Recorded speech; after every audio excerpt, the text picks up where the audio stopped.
Retail and hospitality is changing, with often complex and fragmented systems combined with large volumes of customer data for businesses to make sense of. It's critical to work with the right partners in order to guarantee success. At Tratec Consulting, we help retail and hospitality businesses transform their technology, removing overly bloated processes and creating unified and efficient systems of working throughout. So don't just take our word for it. See for yourself. Tratec Consulting, the leaders in technology transformation across retail and hospitality.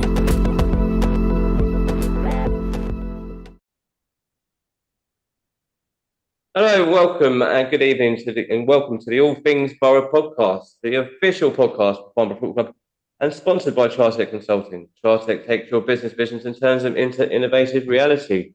Good evening, everybody watching us on YouTube. I'm Alan and I'm joined by Simon. Simon, good evening. How are you doing? Evening, very well, thank you. Yeah, pleased to be here for a special episode this evening.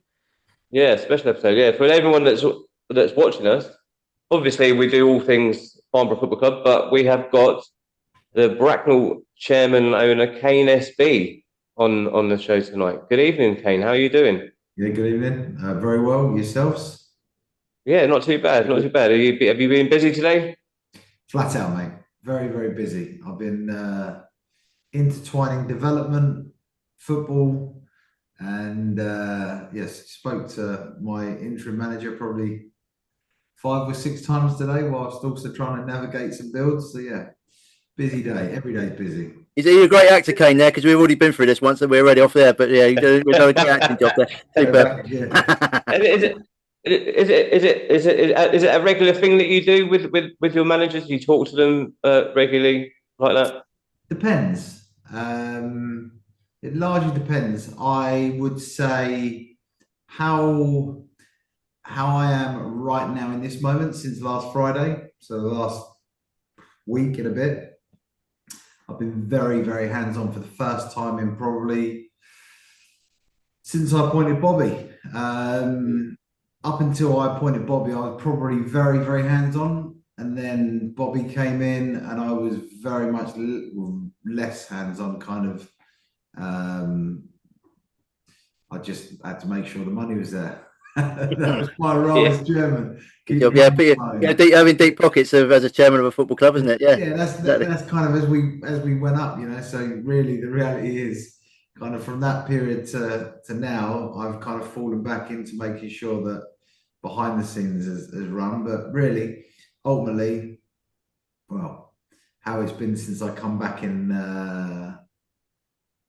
April of this year, it's been a bit of a mess. It's been a bit of a mess created by myself, really, by not just taking a breath on a few things and trying to fix everything in one foul swoop. So as you've seen play out, the car crash that has been my return. But actually, to be fair, it's been no more of a car crash than when I actually first got involved back in 2015-16.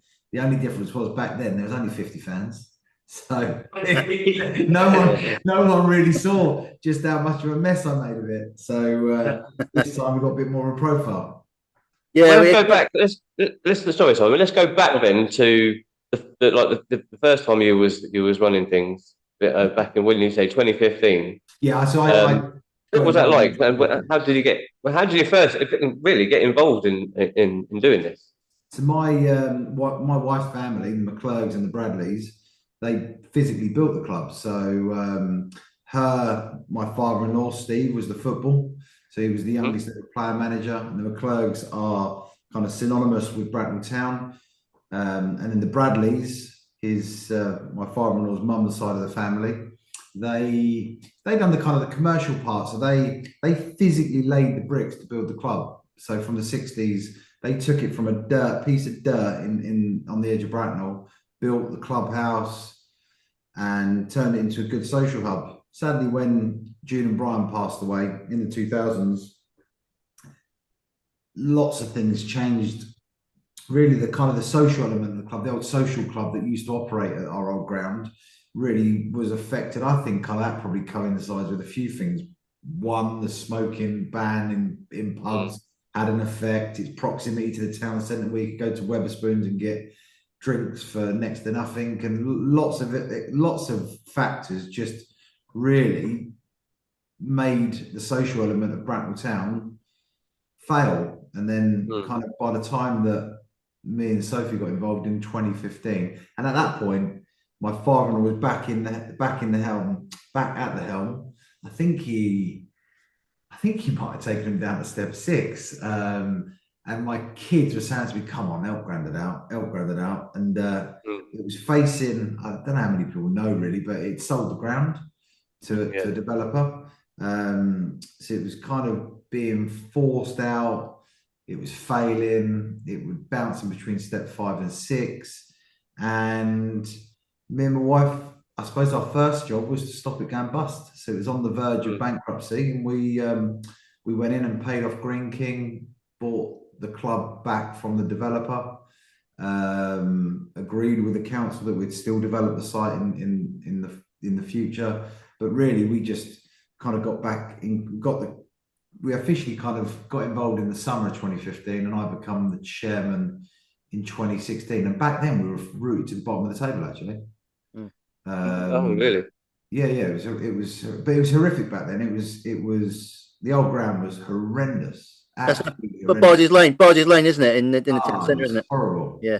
I've said everyone I spoke to, I've not heard anyone say anything good about it. To be honest with you, simply, there's no. I mean, I say that with an element of every single family, basically every significant birthday for anyone within the family was held in the most hideous clubhouse, bar, function room. All christenings, death, funerals, everything was there for about 20 odd years. That's what I married into. I married into the McClurg Mafia. So everything was done in that clubhouse. So I had a duty to improve it, and we did. We did improve it, but sadly, it was never big enough. It couldn't take football beyond step 4.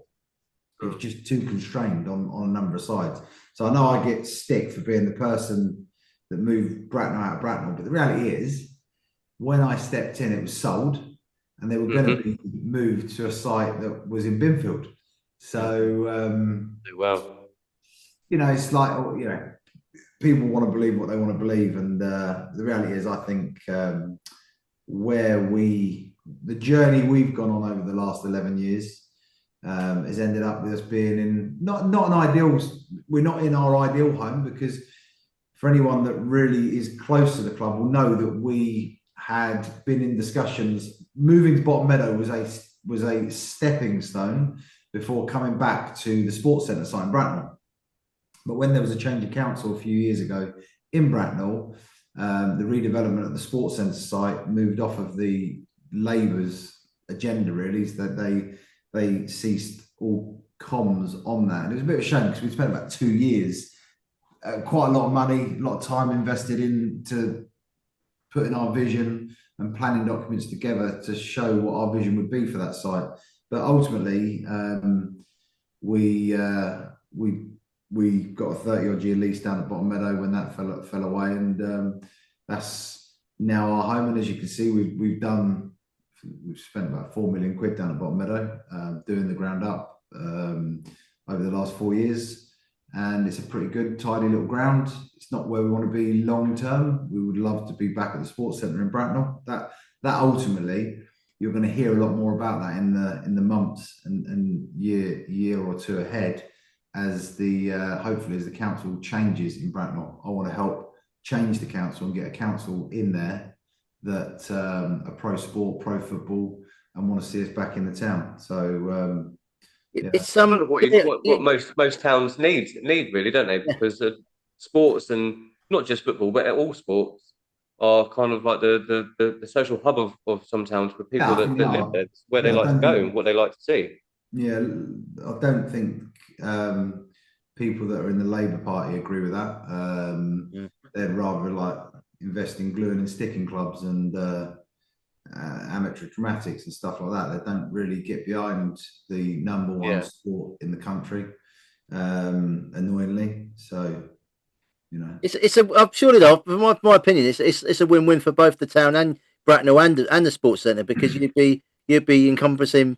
I'm assuming it's where the athletics track is, yeah, and all that, and you'd invest in ultimately, both sports, wouldn't you? It was redeveloping the entire site.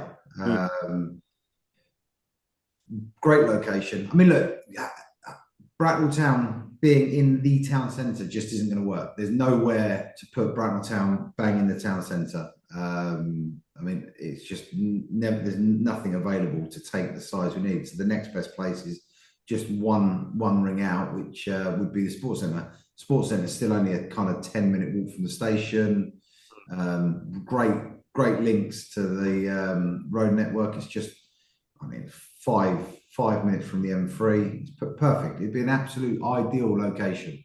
Agree. Loads of scope to expand there as well. Yeah. And ultimately, I have to say, the Conservative Party really backed it before they lost control of the council back a couple of years ago. Lost control of everything, didn't they? Unfortunately, yeah. I agree with you. It's as I said, it's like I think it's an essential hub for the whole community. And I think you've done it. Well, I will say that when getting back to Bracknell is probably your number one aim, and also for the I'd say shall we say the proper supporters of Bracknell want it in the town centre, want it back in Bracknell. Have you done a really nice job down at Bottom Meadow though? It's a great little ground for the size. I think it's brilliant. I've been down there a lot, and it's local for me now as well, which is really handy. But it's a great little lovely pitch as well. It's really good. Yeah, people won't know, but actually Sandhurst was my club as a kid. So really? I played my football at Sandhurst, and I'd done my allied training. I used to, when I was at Sandhurst, the cafe up the top by the car park. Yeah, was the changing room, isn't it? Yeah, it was the changing room. Yeah. And that pitch out the front there was the pitch I played on. I actually done my pre-season on a bog, which is now Bottom Meadow. Just up and down the side of the pitch. Yeah. So you kind of fast forward, 29 years, and we're now, my history is firmly in Sandhurst from a footballing sense. Yeah, same myself, because I played as a youth player at Sandhurst as well. And myself and Alan have trained down there. We used to train when the Sunday League team we were playing for. We used to train there. So yes, it's synonymous in my childhood as well, Kayne. To be fair, so everyone knows Sandhurst Rec, and knows that there's always loads of teams playing on it. Yeah. Saturdays and Sundays, mornings, afternoons, kids football. Yes, it's a really big. I think it's a really big. The five-a-side tournaments are fantastic down there as well. 100%, they're massive. Now, I mean, ultimately, Sandhurst for me was what we were faced with. Really, was if you go back to when we got promoted from 4 to 3, if we hadn't have had Sandhurst as an option, we would have had to ground share, and we would have had to come to clubs like Farnborough,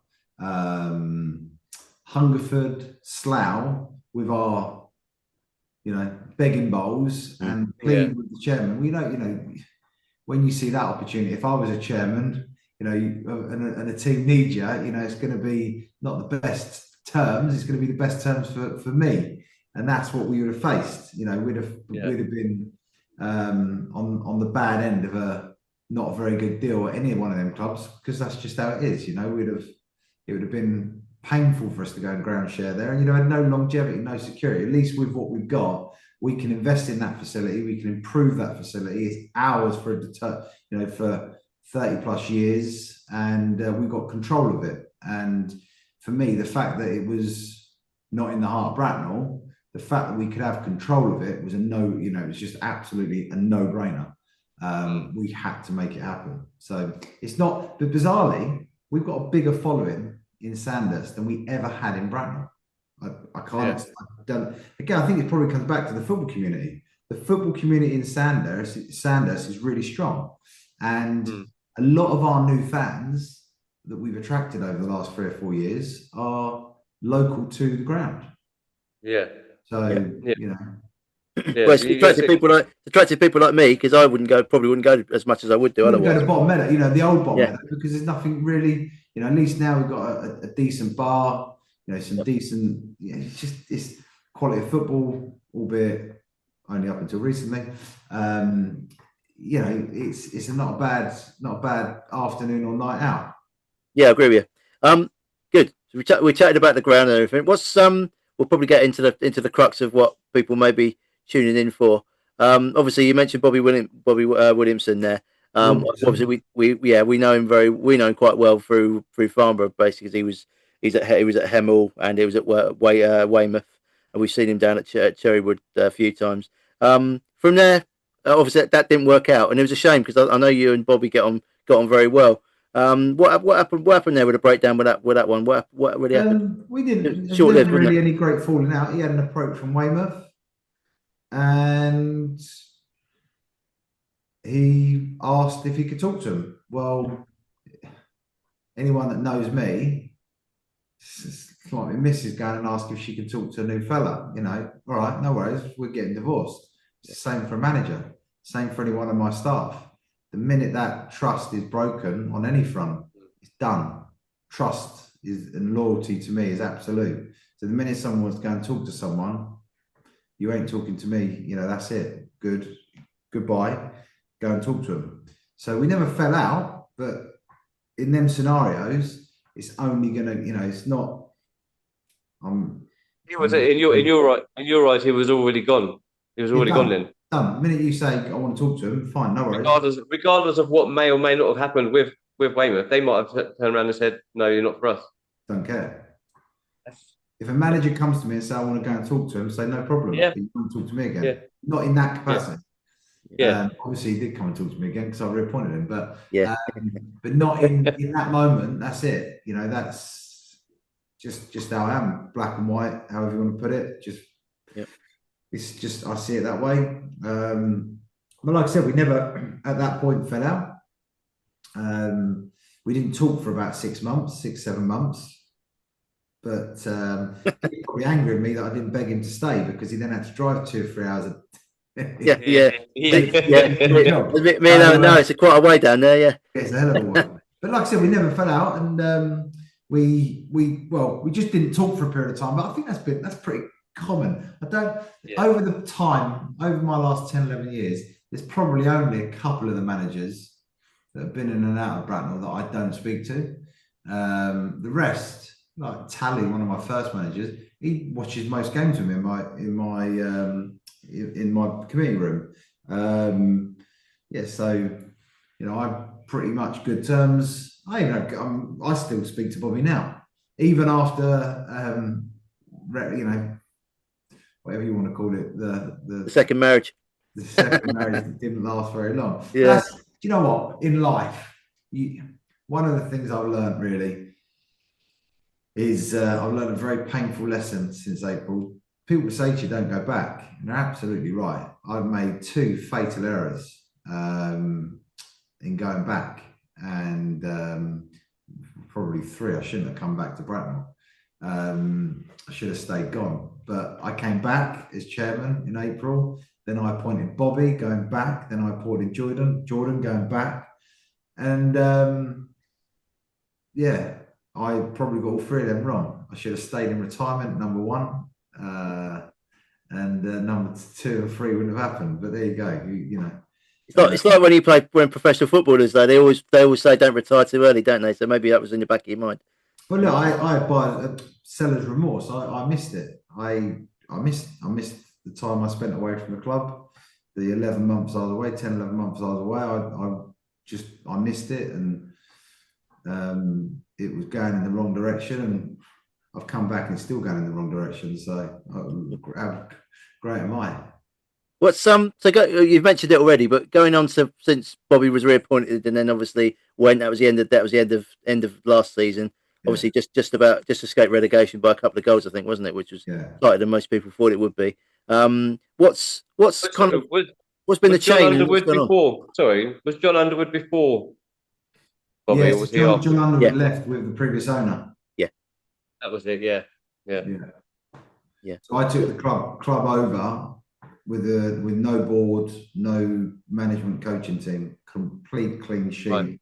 I can't even remember what day it was, but it was. It wasn't. We didn't have long. We might have had one session. It might have been kind of the Tuesday or the Wednesday, and then we had Thursday training and a game on Saturday. Yeah. I think you're right. Actually, I think that's why I remember actually as well. Yeah, very quick. It was all yeah, it moved very quick, and that's why it's like I just made. I was making decisions, quick decisions. Poor. I was making decisions too quickly, and they were poor decisions. They weren't well thought through. They were kind of okay. 4 or 5 games left in a season. There is not a if I had hours to appoint a manager. Yeah. Hours. There was nothing. There was no one. We needed 3 points to survive in the league, and I had hours to appoint a manager. Hindsight, do you know what I really should have done? I should have just when the previous owner handed the keys back to me, I should have said, "Hold up, I need to have a conversation with your manager." That's what I should have done. But I didn't, and then the rest is kind of history, really. It's we achieved the great escape. The funny thing is, I think it was 4 or 5 games. We achieved the great escape. I was actually in Abu Dhabi on the last game of the season because I still had other commitments. So I couldn't even be that hands-on in the last few weeks of the season because I had prior commitments. So I was in Abu Dhabi and I was on business and at an Ed Sheeran concert whilst we were, I think, at Winchester, fighting to stay in the league. And we did because of nothing we done. It was all down to other people's. No, we weren't at Winchester. I think it was Winchester's game. Sorry, I had my eye on the Winchester game because their result was going to dictate whether we stayed in the league or not. We was at Sholing, I think. Sholing. Yeah, Sholing. That's right. Yeah, Sholing away. So actually, me coming back didn't change the dial at all. We was just as disastrous and useless with me as the chair as we had been since Christmas. The club had been in decline pretty much all of 2025. Bracknell have been in and around. They've just been on a losing curve, and I would say that it was only probably after a couple of weeks ago, I just decided that we needed to perhaps just relax a little bit, have a bit more fun, take the seriousness out of it. And I think that was probably the Saturday, actually. Matt went on the Friday. Saturday night, I went to fireworks at Sandhurst. And actually, there was a load of kids playing out on my pitch. And I just stood there and I went, actually, it's not as bad as I thought. This is quite a good facility. There's loads of people enjoying it. They're all having fun. Why am I involved in football? I'm actually involved in football to have fun. And actually, you go back to my most enjoyable times, probably pre-date. It got really serious, not in a bad way. Bobby was great for the football club. It got very serious at that point as we started to push on. And rightly so, as we kind of pushed on from 4 to 3. And then Bobby wanted to push on again, and I wanted Bobby to push on again. It got very, very serious. And there's nothing wrong with that. That was part of it. But ultimately, if you actually ask me when I had my most enjoyment, it was back when we were at step 5 and there was a real social culture. It gets very, very serious at this level. And it certainly started to get more serious as we progressed through 4 and into step 3. And then when I come back, I was doubling down and getting even more serious.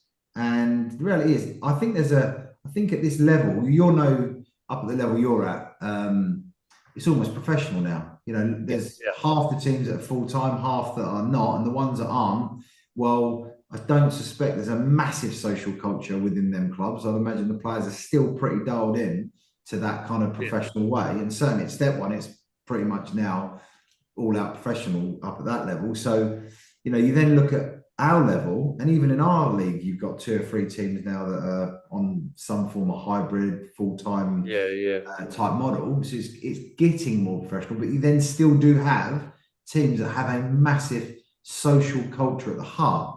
It is my belief, if you want to get out of this league, I think that social culture will carry you so far, but I think we probably will see this year in Gloucester and Morton and Hersham two teams that are probably more. They probably lean more towards that professional environment. Yeah. But then, you know, the clubs, like you look at when you go to Chertsey, great site. I mean, what they've built there and the feeling in that club is phenomenal, and it's worth a lot, and it probably really helps drive them players to be where they are. And there's some other clubs in this league where that's social. I think Farnham still have got a really good social heart to their club. So I don't think at the moment you kind of look at it, it's a fine balance. But I think in the seasons to come, teams that get out of this league will get out of this league probably being more professional.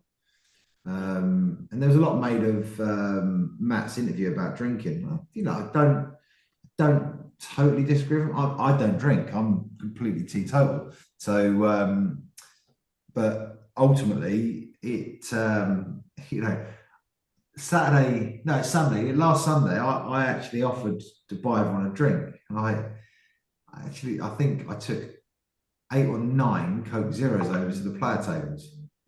Yeah, really. And that wasn't putting on a show. You know, that there is a high proportion of our squad that don't drink, just wouldn't touch it. There's a few that would have 1 or 2 beers.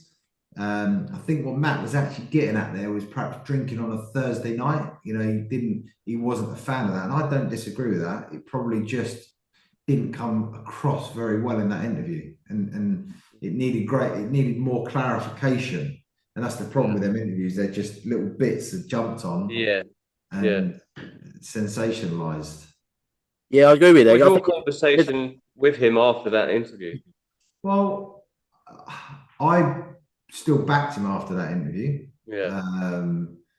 You were quite vocal on social media after that, because there was a bit of backlash from his interview from fans and stuff. You were quite vocal and backed him.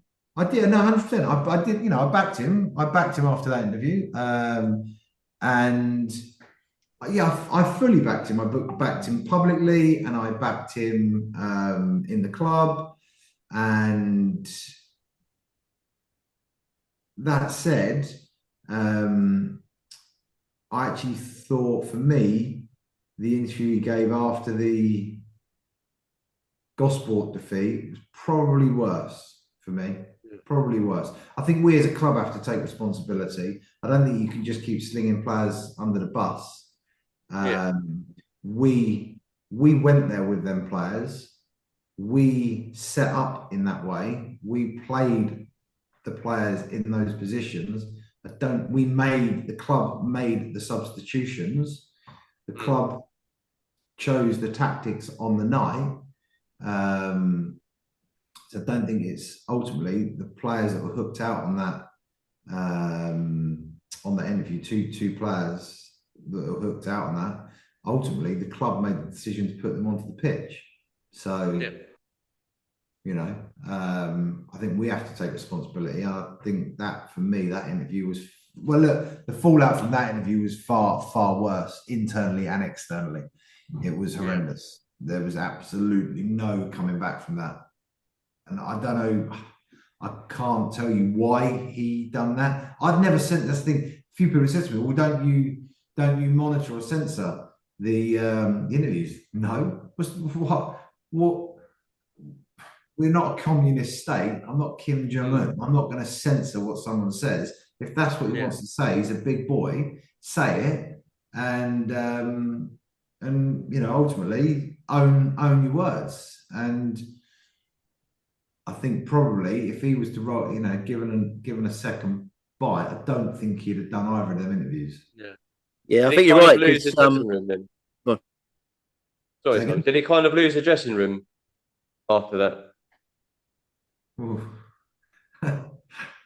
I need to answer that? It's one of them no comments you were mentioned about before, didn't we? Yeah, exactly. I mean, the dressing well, no, because like you said, we've seen the sort of fallout from it. So players have gone. One player's come back. I'm not going to talk about the dressing room. That's private.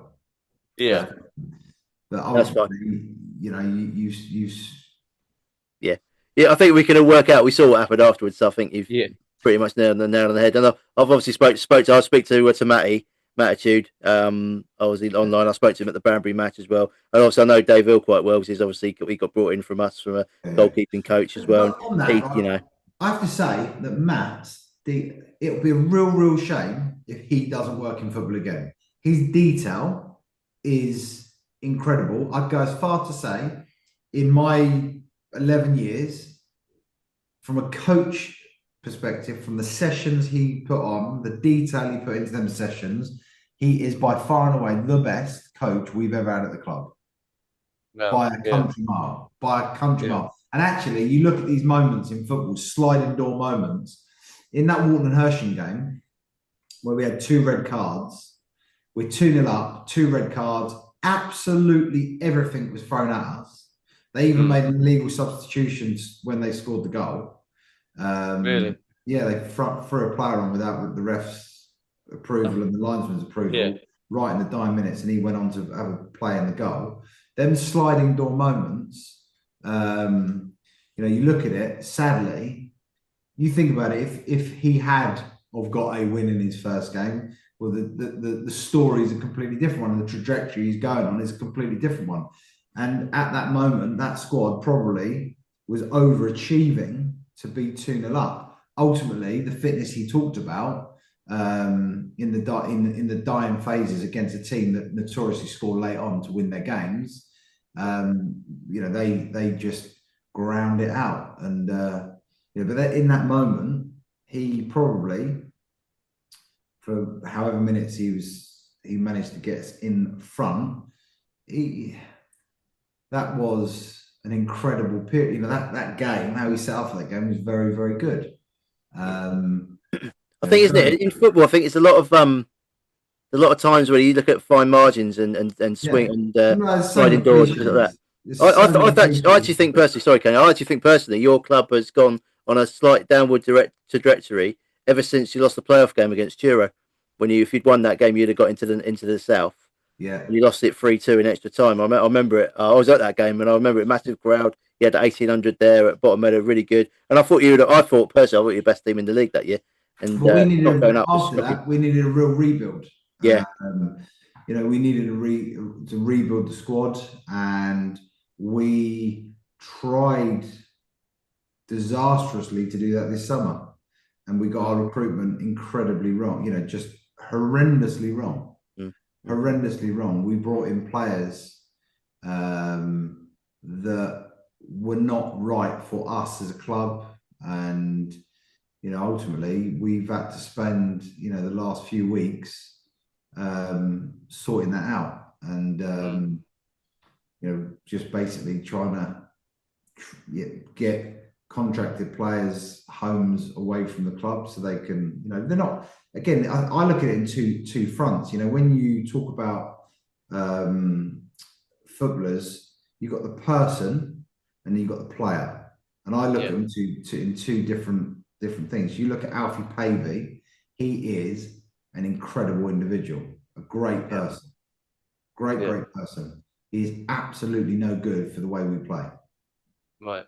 So, but that's on us. We went and got him. And then we tried to get him, the footballer, to play a way that, just is not the way he plays. He's a player we know very well, obviously. He's been at Farnborough twice. But as a person, he is absolutely top. It's superb. Great guy. Great guy. Just didn't fit with how we are or how we play. I agree with that, because funny enough, I spoke to Matty on Sunday before the match, and he said that I said to him, obviously I'd heard that he was off to Tonbridge, and had he heard anything? And Matty said, "Oh, I'd heard something, but I didn't know." And I said, "Well, to be honest with you, Pavey doesn't suit the way you play, because he needs to play with someone up front with him, and you play a free, so it's no good. It's no good. He needs someone to play off him." It frustrates him.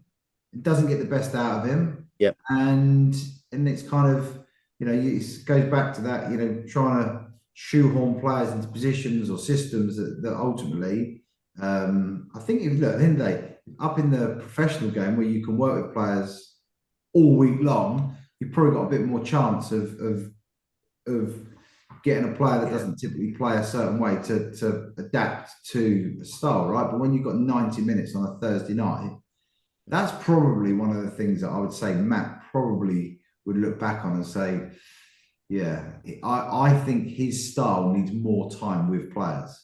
He needs 3-4 sessions a week to be able to get what he wants through. And ultimately, there's another reason. The reasons players are down at step 3. There'll be players down that can't deal with that level of detail. There's players that don't want to deal with that level of detail. And there'll be players that will want to deal with that level of detail because they want to go there. But, you know, you've got a real mixed bag of players at this level. And maybe that his way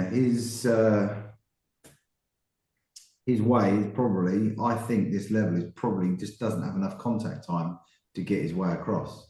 I think you might be right there. From what you said, I get the feeling with Matt, it would have been a much better fit if maybe he'd come in the summer, had a pre-season, he'd got his ideas across over 3 or 4 weeks of training and matches. And I think if he's going to be a head coach, he needs a director of football to protect him, to go and do his recruitment, work with him. He should be given another chance. He should absolutely be given another chance. He will be an asset to a club as a head coach under director of football. Yeah. I'm sure someone out there will give him another chance to look at it and say, oh, you know, it's maybe one bad decision. 100%. And he should, and he'll fly. Honest, mark word, he will fly. He will fly. Yeah. No doubt. Because he'll learn from this. He's a smart guy. He will learn from this. Where's so going on to that, we've obviously spoke about the past. What about the future of Bracknell this season? Obviously, fans are obviously looking at it thinking bottom of the league still, and you're a really unlucky result. Farnborough and Dorking just do it with myself. But I'll pretend not to be the owner. Exactly. Yeah, just pretend. That's what it's all about. Pretend. Go back to your childhood. I'm going to manage it. I'm going to be the manager. Just do it. Well, you've got your interim manager in at the minute, Cole. What's his name? Cole Davies. Yeah. And have things started with it, but now he's doing his thing. Have things started to sort of mellow out, calm down a little bit? Yeah, absolutely. I mean, for anyone that knows Cole was during my most happiest period at the club, Cole was my captain. And then he was player manager. My nickname for him was the Scaffer. So he was like the skipper gaffer rolled into one. And that's stuck. That's what he's referred to now, the Scaffer. So he's interim Scaffer right now. And I'm just working very, very closely, more than I've ever worked at any period with him, just making sure, because ultimately what's broken right now is what we've got as a group is there's a really good group of players now there. Morale is on the floor, and that's what we focused on as a club since Cole's come in on the interim piece. And I'm probably of all my managers, Carl is the one I speak to the most. We are speaking. I'm literally, when his job, he works in London, and he always knows I'm at my desk from about 6 in the morning. So we will have our first conversation as he's driving down the M4. So we'll spend about half hour speaking between 6 and 7 most mornings, and then intermittently throughout the day we'll speak 3, 4, 5 times a day, and that's pretty much how it's been for the last 10 days. He's been doing it for now, so the last 10 days. So I am very, very hands-on at the moment with him, and we are taking every single day as it comes together, because the club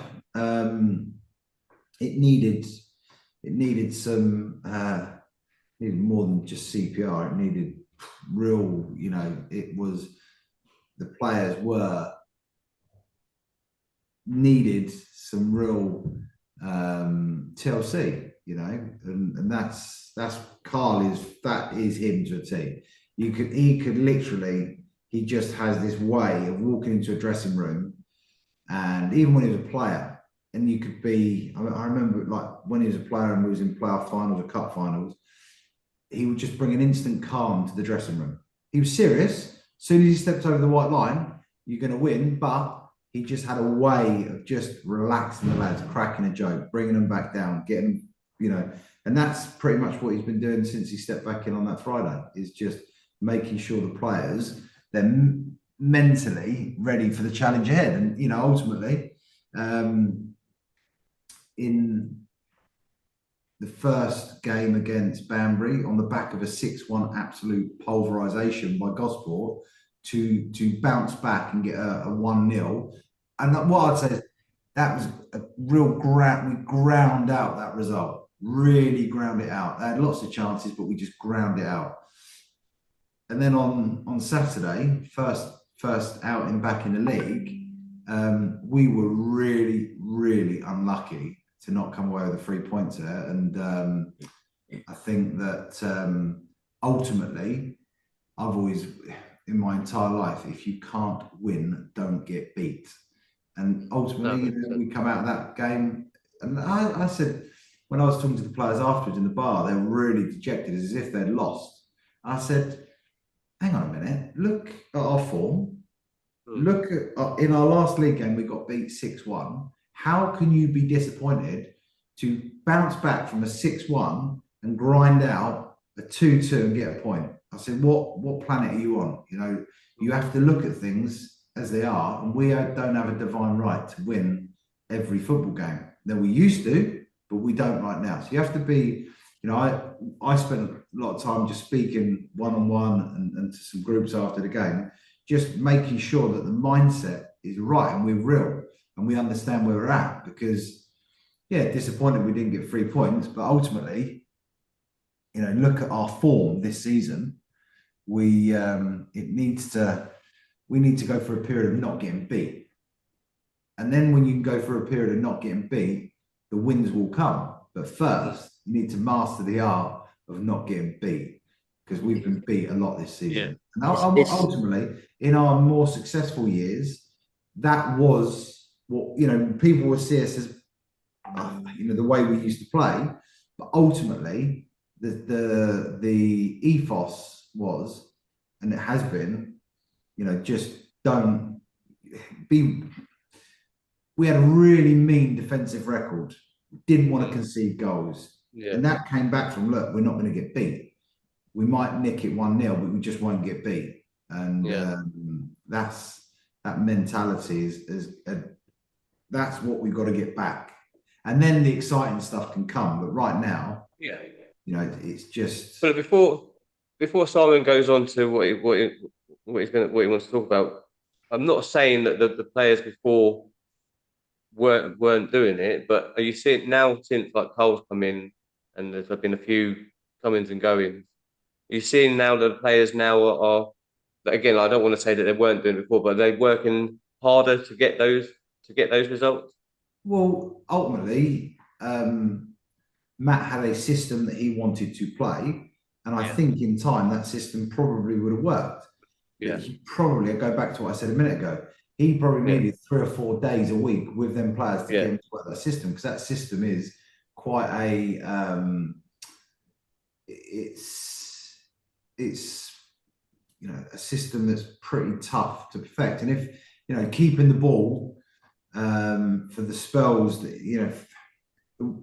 if you're a team low on confidence, you start pinging the ball left to right at the back to your keeper, back to the left back, across to your right back. When you're a team low on confidence and you try and play that way on a poor pitch, that's brave. Some would say it's stupid. And I think ultimately, what Carl and Sean have done is look at what we've got, look at the positions they play, not try to overcomplicate it, just simplistically look at it, okay? So we've got this makeup, we've got these players that play in this position. What is the best, rather than trying to worry about the opposition, worry about this, worry about that, just, okay, what have we got? Where do they play? Okay, well, that's where they play. Well, let's do that then. You know, and I know that we now in football, at this level, everyone watches the footage of them and analyzes this, and sometimes don't worry about them. Just worry about you. Worry about you. And ultimately, if they out, out. You know, the coach on the sideline next to you tactically works you out, and does. But ultimately, you know, if you're just true and you've got a set of players that can play positions, and look, by the way, we've got some very, very good players. So asking one or two of them to play, you know, I don't know, asking Seb to play at wing back. Has anyone ever seen Seb? Is that, you know, you're going to get is that where you're going to get your best bang for buck on Seb playing him at wing back? No. Yeah. No, exactly. So Carl, he's not proclaiming to be the next Pep or Mourinho. He's just simply gone, right, okay, Seb, where do you play? There. Yeah. Grant, Yeah. where do you play? Yeah. There. Okay. Yeah. And put an arm around them. And Yeah. Sean's more detailed. Sean, I have to say, with Seb in particular, obviously he's ex-Dorking. He's got a good pedigree, hasn't he? He's a good player, and he was a lot of this season. He's been playing under I have to say, two or three different managers actually already. They're all playing him in the like central midfield, and I thought, isn't Seb Bowman like a winger though? Isn't he more attacking? But he does go inside. But he's, you know, in all of his time at Bracknell, Seb, that's what for me he's famous for. Yeah, that's what for me. That is Seb. Out wide, cuts inside to score his goals, puts a good ball into the box. That for me is where you get a good return for Seb. You ask him to go and play at wing back. I don't know. Maybe you should have appointed me as your manager. You'd have been out of the relegation zone by now. That's what I'm talking with the idea. That's you know. That's what I really got you. Extreme last resort. That's an extreme last resort, Kayne. Yeah. No, what we also wanted to talk to you. Obviously, we've talked a lot about the football, but we wanted to we like to talk about the sort of obviously a lot of off the field stuff we've already spoke about, but also get to know the person that's Kayne. And obviously, something that's happened for you was you contracted sepsis, didn't you? Yeah. I don't obviously. Would you like to? I just wanted to have a talk to you about it, and because a lot of people, I know a bit about sepsis, and I know it's something that affects a lot of people, more than people think. Is it one of the biggest killers in hospitals? Like, if you contract sepsis, the percentage rate of death rate is actually that's very, very high. Yeah, it is. Yeah, but it does end up killing a lot of people who go in for sometimes routine things and end up not coming home, which is very sad. I mean, what happened? What happened to you, and how did how did that happen? This is going to sound really, really poncy, bad actually. It was during lockdown, and I was actually, it was New Year's Eve, and I was on my boat breaking lockdown rules, just moored off the Thames down. Boris has done it, mate. We've all done it, mate. Don't worry. But it nearly killed me, right? Because I collapsed on my boat on New Year's Eve, and I was like, I couldn't breathe, and my missus said, "Oh, what was that?" It was bizarre. I didn't feel well in the day, and actually, when you look at pictures of me over that Christmas, I was going yellow. But unbeknownst to me, I was grey and yellow looking. And I'd had some surgery in the November.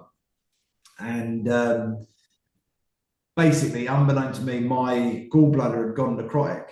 It died inside me, and I had a blocked bile duct. So when I collapsed, and it felt like a heart attack in that moment, I had pain in my shoulder. Anyway, I couldn't breathe. Got up.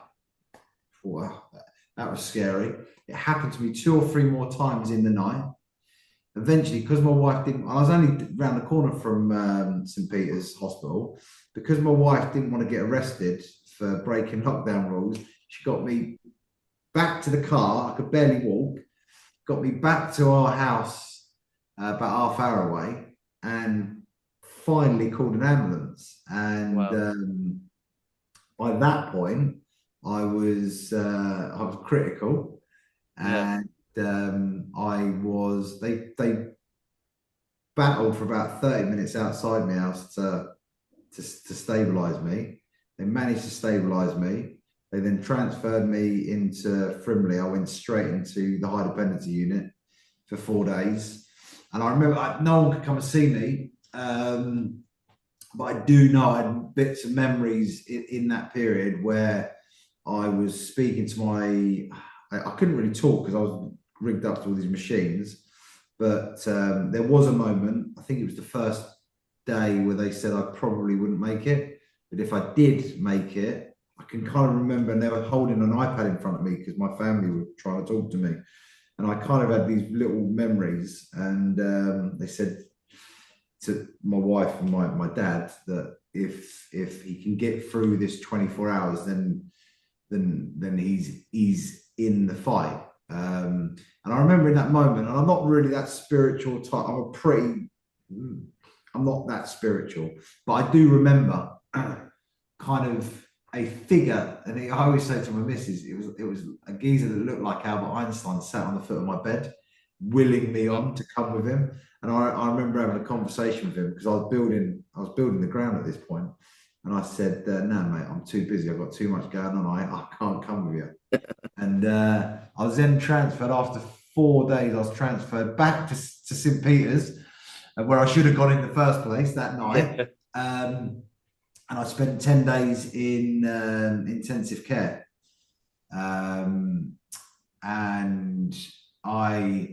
took me about, a lot of people, because it was kind of all them lockdown periods, fortunately, a lot of people didn't see me. But I was very unwell for about 6 months. I could barely walk.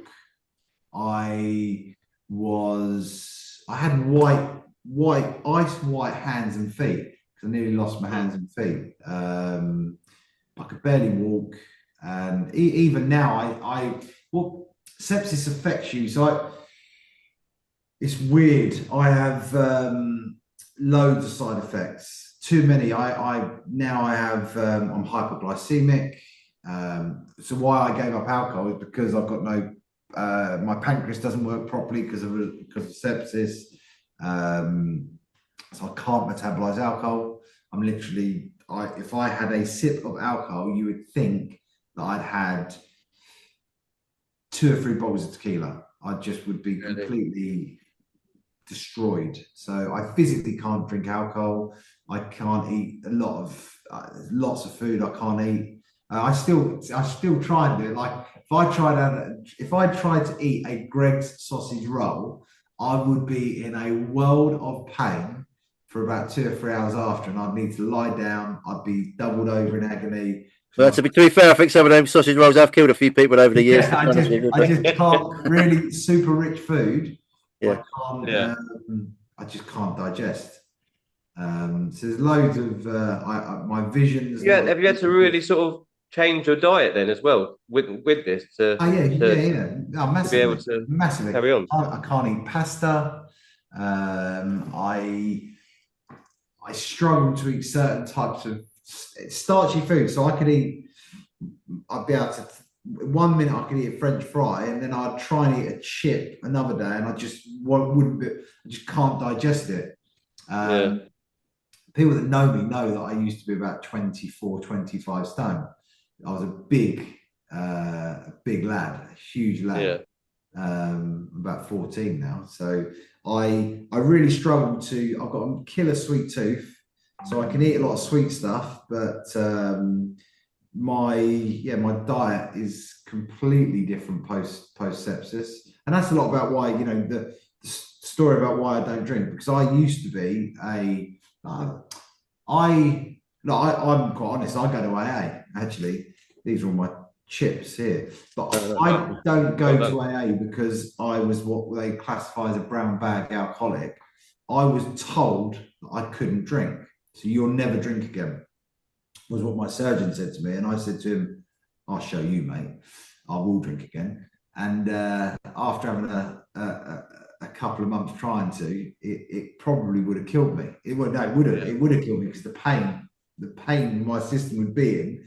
So I was like, how do you stop drinking? Like, and by the way, like I said, I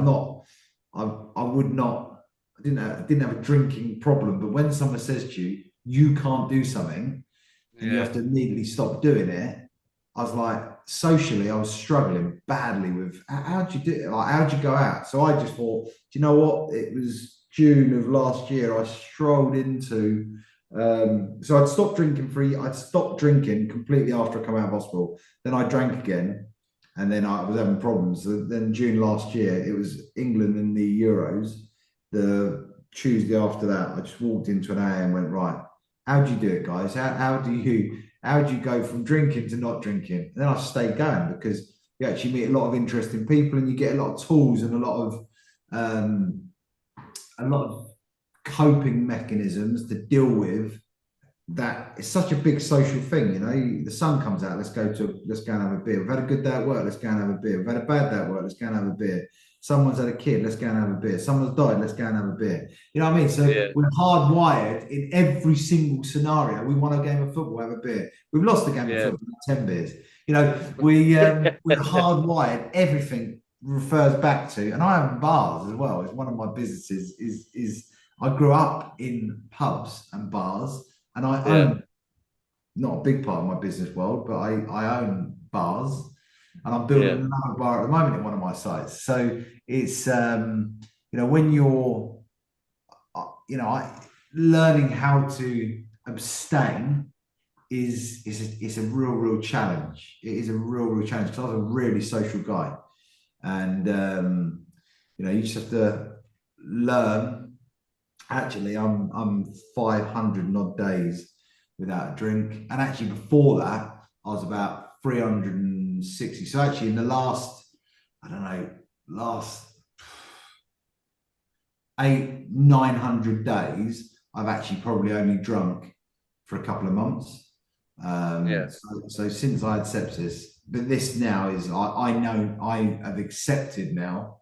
I've accepted that the surgeon was absolutely spot on. I've accepted my medical team were absolutely right, and I can't prove them wrong.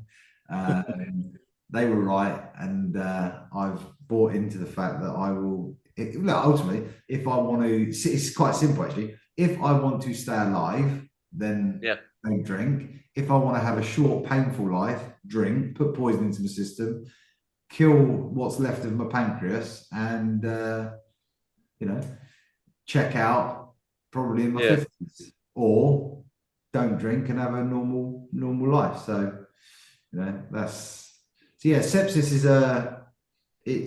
it's a pretty challenging thing to navigate.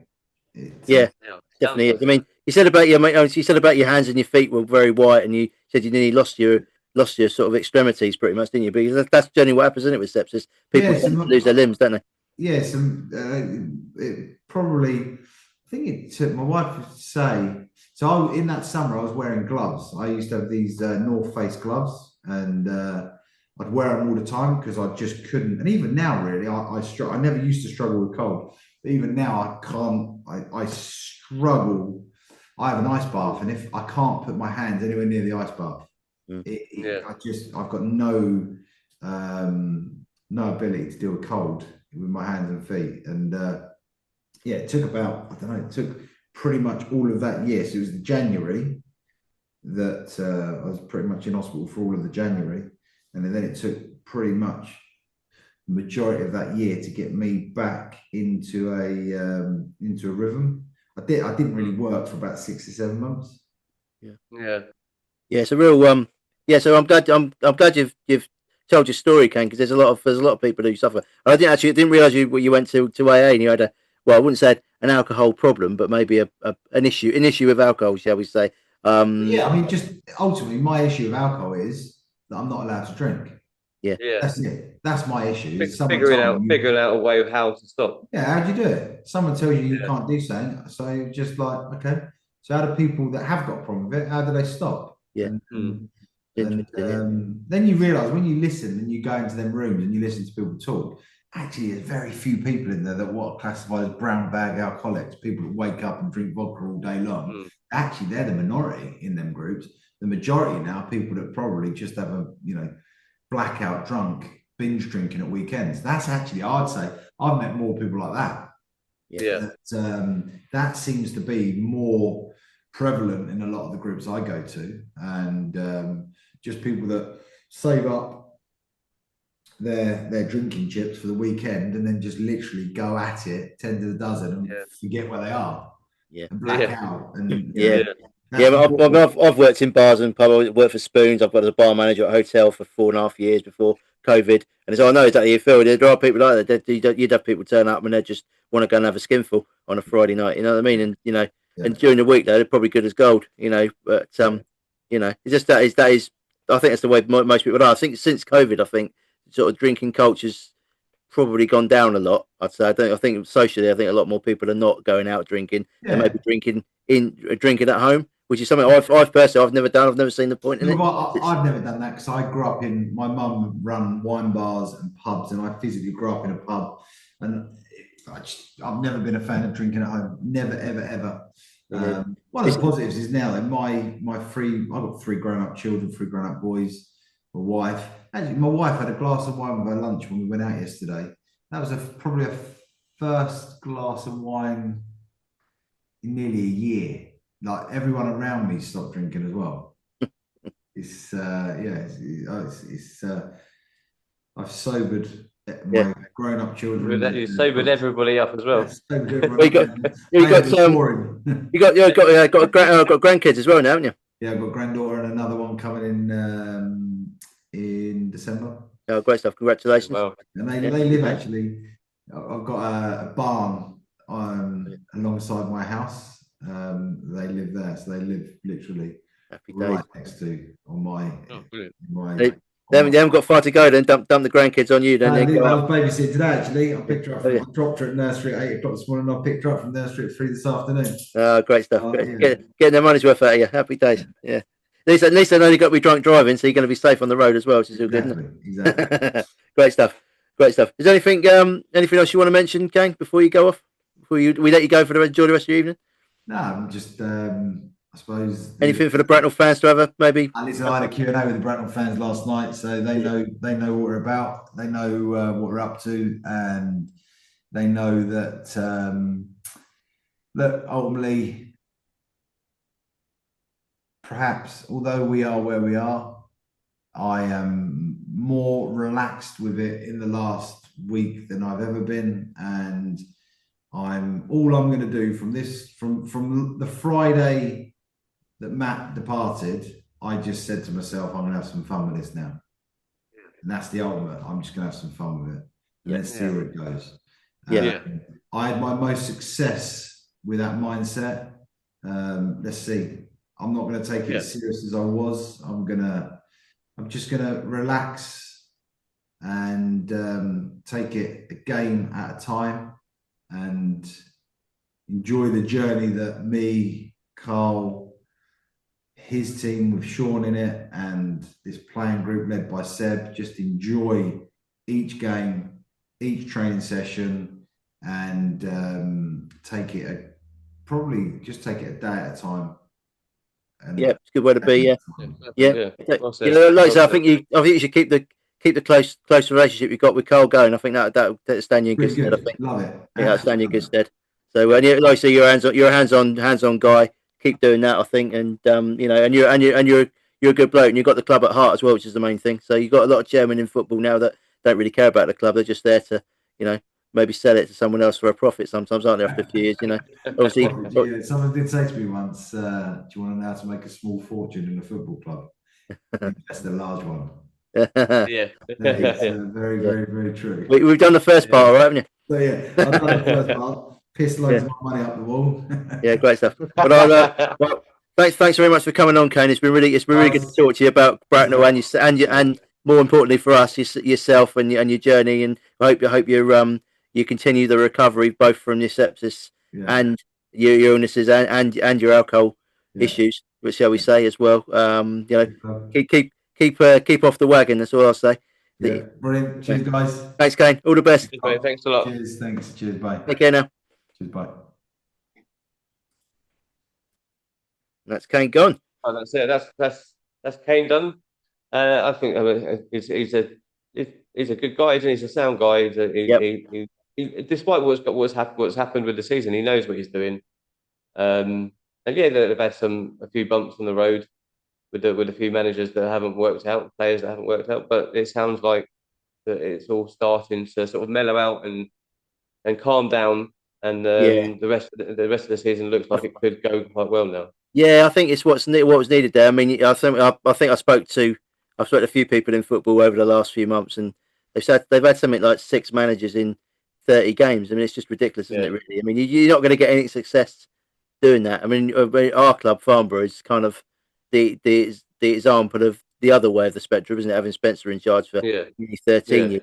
You know what I mean? Whilst this season we maybe had a bit of a bump in the road this season, but generally it's been pretty successful, and I think you get that yeah, through continuity and someone being in there who's got their heart in the right place. Not saying Kayne doesn't, because he does. He clearly has the club at his of heart course he does. for Yeah, his yeah. family, and Look, also you know you he's don't prepared to put his money where his own. mouth is as well. We Yeah, didn't even talk about budgets and things like that. I mean, I no, think it's well known in football how much money Bracknell have thrown at it, or thrown away. I think some people might say. They had the right intentions. They just haven't gone about it in the right way. I think, haven't they? But yeah, yeah, yeah. hopefully, we don't want to see him. Don't want to see him go down, because someone like Kayne who's invested all that time and money and effort into it. You want Yeah. to see people like that But succeed. look, But at the end of the day, you don't go into owning or running a football club without by not caring about what they want and what needs no, to happen and not by not caring about the fans yeah, and everything like that. So he's got the club's best interest at heart. He knows what he needs to do now to stabilise. Yeah, I think yeah. that's an important word here. And I think that's what's happening with the interim manager that he's got in place. There's obviously clearly no sign, no indication that he's ready to appoint a new permanent manager. No, it doesn't, does Um, it? It seems like he's quite happy with Carl. I mean, by the yeah, sounds of it, him and Carl have a really good, close relationship. So why change it? yeah. And yeah, and Why he is change right. it? Since Carl's come in, they have been a bit unfortunate. I mean, they won the Banbury game, and I went to the Banbury game, and they were a bit fortunate. I have to say, they were a bit lucky. Their goalkeeper saved them a few times. He made some really good saves, but they should have beat Dorchester. And Dorchester are no mugs; they're a good side. They should have beat him Yeah, comfortably. Really, what I heard. They had most of the play, most of the game, and conceded a 90th minute equaliser. So they were unlucky. But yeah, we'll see what happens. It's a long season. We're only a third of the way through, if that. So yeah. it's a long way. It's a long way to go. Right. I think that's a good point to finish. It leaves me to say that this episode was sponsored by Tritech Consulting, taking your business visions and turning them into innovative reality. For more information, visit tritechconsulting.co.uk. Right, Simon, say good night. Yeah, cheers. Thanks for listening on our Bracknell special this evening. Hope you listening to it. I know it's not about Farnborough, but it's nice to mix things. There's only so much we can talk about Farnborough, to be honest with you. Yeah, yeah, We have got some bits coming up as well in the next few weeks with some really good episodes coming up. So yeah, keep your eyes peeled for those. yeah. Thanks for watching it, guys. On YouTube, don't forget to like and subscribe. I think we are still at 99 Ah, subscribers. disappointing. We're still looking for that elusive 100 99 red balloons, subscriber. isn't it? Yeah. So yeah, don't forget to like and subscribe to the channel, and we will be back very soon, very very soon, with another episode. Yeah. See you all soon.